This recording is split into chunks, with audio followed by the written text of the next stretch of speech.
Hi there guys, I hope you are having a good day and a happy new year. Now, Alexander Povetkin has expressed an interest in fighting Anthony Joshua once again. Obviously, he is due to fight Dillian Whyte in the early stages of this year, if not spring sort of time. So he is going to be fighting Dillian Whyte next, and he is on that WBC route because he is a WBC Interim World Champion. So that means that he's not really on the route towards a rematch with Anthony Joshua. He's closer to a fight with Tyson Fury than AJ. Now, he does believe that Anthony Joshua put in a good performance against Kubrat Pulev, but also he says that he's noticed some mistakes that he made in his fight with Anthony Joshua, things that he can rectify, tighten up and improve on for a potential rematch. Now you have to wonder, the guy's what, 40, 41, and he's still planning on fights with Dillian Whyte, obviously, Tyson Fury, Anthony Joshua. How much longer can this guy go on? I mean, it's incredible. He's at that age, yet still competing at the highest level in the sport.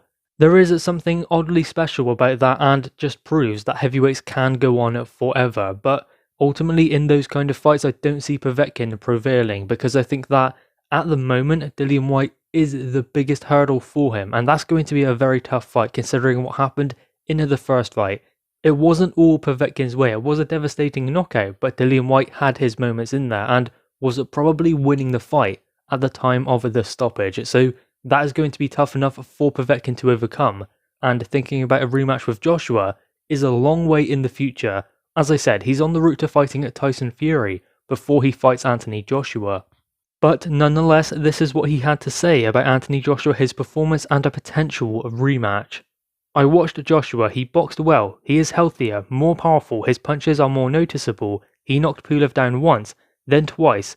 Well, then it all ended. I reviewed my fight against Joshua 2 or 3 times, I guess. Now I'm beginning to understand what was wrong back then. I have already worked out those errors where they were. We've fixed them. It's hard to talk about what I want to do in a rematch. I will try and avoid the mistakes I made back then. Is a rematch even realistic? Everything in life is real, so why not? I would love to box Anthony Joshua once again. So there we go, that is what Povetkin has had to say about his fight with Joshua and a potential rematch, also assessing AJ's performance against Kubrat Pulev. And he does believe that Anthony Joshua is healthier, more powerful, and puts his punches together a lot better now than he did before. So he believes essentially that AJ's a better fighter now than when he fought him, which you don't often see fighters saying or admitting, but Alexander Povetkin seems pretty happy to go and admit that. Anthony Joshua isn't necessarily all that different from then. He's just more of a complete fighter in the sense that he's shown maturity in the fight with Pulev, so there are subtle differences, but that ability has always been there. It is just Anthony Joshua has developed that and worked on it in certain training camps tailored to his opponents, say Andy Ruiz in the rematch and Kubrat Pulev in his most recent fight. Povetkin would require a completely different game plan again if he were to fight him. Now, I guess the question is that even possible? Well, he has to come through Dillian Whyte as we said earlier. Then again, he's a WBC Interim World Champion, so he's going to be looking at a fight at Tyson Fury, becoming mandatory to that title. So it's Tyson Fury before AJ. And do we really believe that Alexander Povetkin can beat Dillian Whyte, then Tyson Fury, then go and face Anthony Joshua? It's possible, it's the heavyweight division. All it takes is one punch. We saw that in his fight with Dillian Whyte. But I don't see him beating Dillian Whyte. If he does, I don't see him beating Tyson Fury. Now, the reason why I don't see him beating Dillian Whyte is I think that Dillian Whyte will have a completely different game plan. He will have a different approach to the rematch. He was winning the first fight. It wasn't as one-sided as it could have been made out. I think that those commentating did admire Dillian Whyte's work a lot more than Povetkin's, because I think that Povetkin's plan was never to win the first few rounds. And let's remember, the fight finished in the 5th round, so Povetkin was just warming into the fight. Even though he had been down twice, he was still finding his rhythm. He was still working on breaking down Dillian Whyte, because that is what he wanted to do. He didn't necessarily want to establish his foothold early in the fight like Dillian Whyte did. It was a different game plan, and ultimately the fight was stopped in the 5th round. So it was relatively early, going towards the mid-rounds, that this fight ended, and Povetkin was finding his way in the fight, working on punches that would land against Dillian Whyte.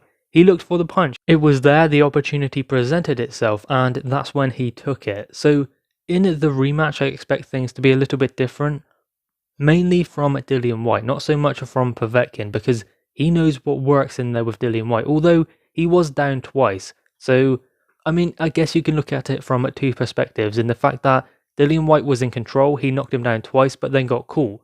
And also you can look at it from the perspective of Alexander Povetkin and thinking that he was biding his time, finding his moment, finding his way into the fight, and working on the punches that would cause the most devastating effect against Dillian Whyte.